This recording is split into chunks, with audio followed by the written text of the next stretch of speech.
इस executive briefing में आपका स्वागत है। आज हम सीधा उस रणनीतिक बदलाव की बात करेंगे जो भारत के बॉर्डर डिफेंस सिस्टम को पूरी तरह बदल रहा है। हम बात कर रहे हैं टेक्नोलॉजी फर्स्ट अप्रोच की। जरा सोचिए, दशकों पुराने पारंपरिक तरीकों को पीछे छोड़कर हमारी सीमाएं एक हाईटेक स्मार्ट बॉर्डर में तब्दील हो रही हैं।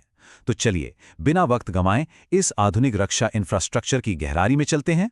इस पूरे अपग्रेड को हम इन 5 मुख्य हिस्सों में समझेंगे। शुरुआत करेंगे सीमा रक्षा के इतिहास से, फिर जानेंगे कि इन अपग्रेड्स की असल वजह क्या है। उसके बाद हम एआई पावर्ड सिक्योरिटी ग्रिड, जटिल नदी क्षेत्रों की सुरक्षा और अंत में डेमोग्राफी मिशन और इससे जुड़ी पॉलिसी पर चर्चा करेंगे। तो चलिए पहले सेक्शन से शुरू करते हैं। सीमा रक्षा का विकास, यानी पुराने वॉच टावर से लेकर आज के अत्याधुनिक एआई तक का सफर। आपको याद होगा 1965 के युद्ध के बाद जब यह महसूस हुआ कि सिर्फ राज्य पुलिस सीमाओं की रक्षा नहीं कर सकती, तब बीएसएफ यानी सीमा सुरक्षा बल का गठन हुआ था, महज 25 बटालियनों के साथ। लेकिन आज देखिए, ये 2,70,000 से ज्यादा जवानों वाली दुनिया की सबसे बड़ी बॉर्डर गार्डिंग फोर्स बन चुकी है। और अब 2026 के इस स्मार्ट बॉर्डर प्रोजेक्ट के साथ हम आर्टिफिशियल इंटेलिजेंस की दुनिया में एक बहुत बड़ी छलांग लगाने जा रहे हैं।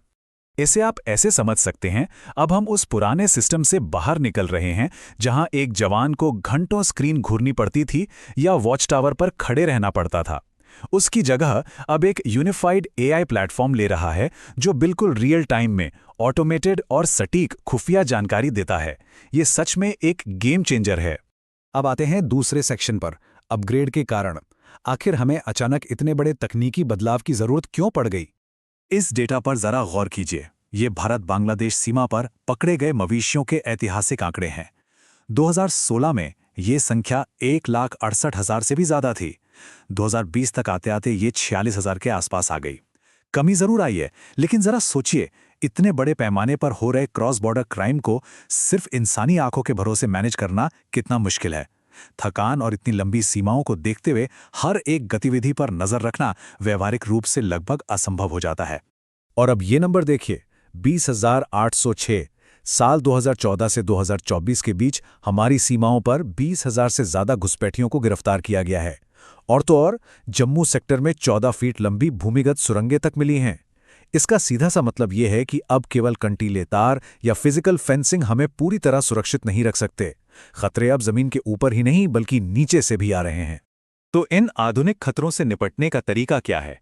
Section 3, AI powered security grid, मानवीय निगरानी को हटाकर उसकी जगह एक बेहद सटीक ऑटोमेशन लाना।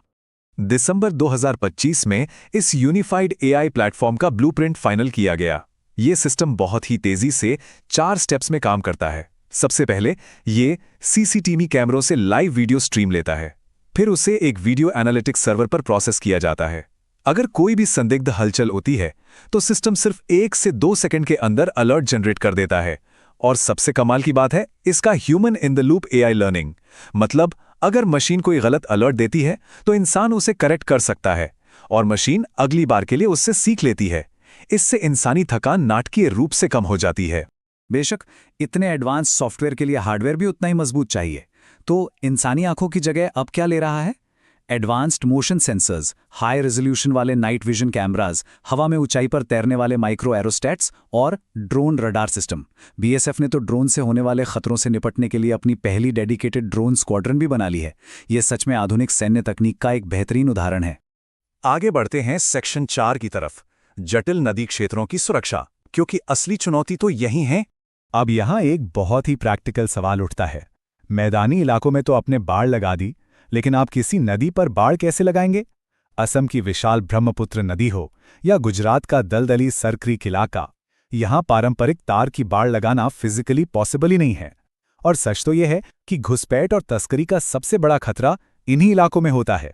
तो इन इलाकों के लिए एक खास सामरिक तैनाती की गई है। पानी के नीचे क्या चल रहा है ये जानने के लिए सोनार सिस्टम का इस्तेमाल किया जा रहा है। इसके अलावा तेज रफ्तार वाली गश्ती नावें और फ्लोटिंग बॉर्डर आउटपोस्ट यानी पानी पर तैरने वाली चौकियां लगाई गई हैं। इन दुर्गम इलाकों में एक अभेद्य सुरक्षा ग्रिड बनाए रखने के लिए ही बीएसएफ की क्रीक क्रोकोडाइल जैसी खास कमांडो यूनिट काम करती है। अब आते हैं अपने आखिरी हिस्से पर, सेक्शन 5, डेमोग्राफी मिशन और नीति।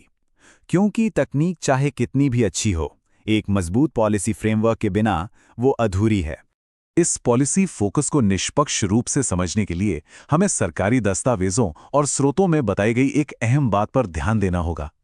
नीतियां शरणार्थियों यानी रेफ्यूजी और घुसपैठियों के बीच एक बहुत ही स्पष्ट अंतर रखती हैं।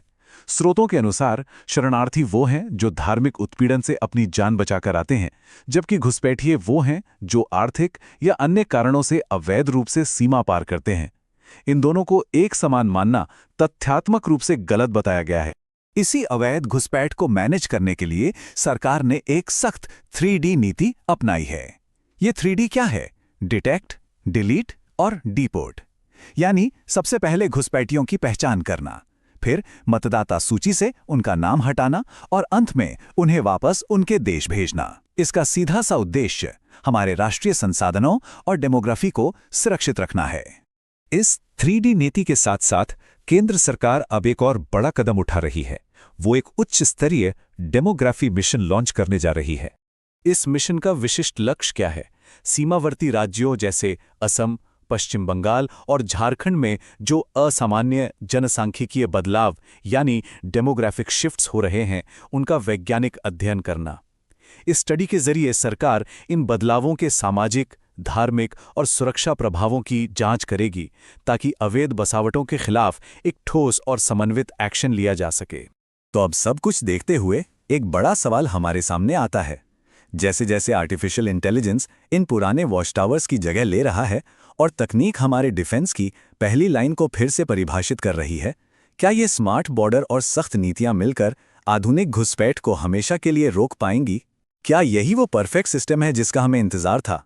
ये सोचने वाली बात है और इसका असली जवाब तो शायद वक्त ही देगा। इस एग्जीक्यूटिव ब्रीफिंग में हमारे साथ जुड़ने के लिए आपका धन्यवाद।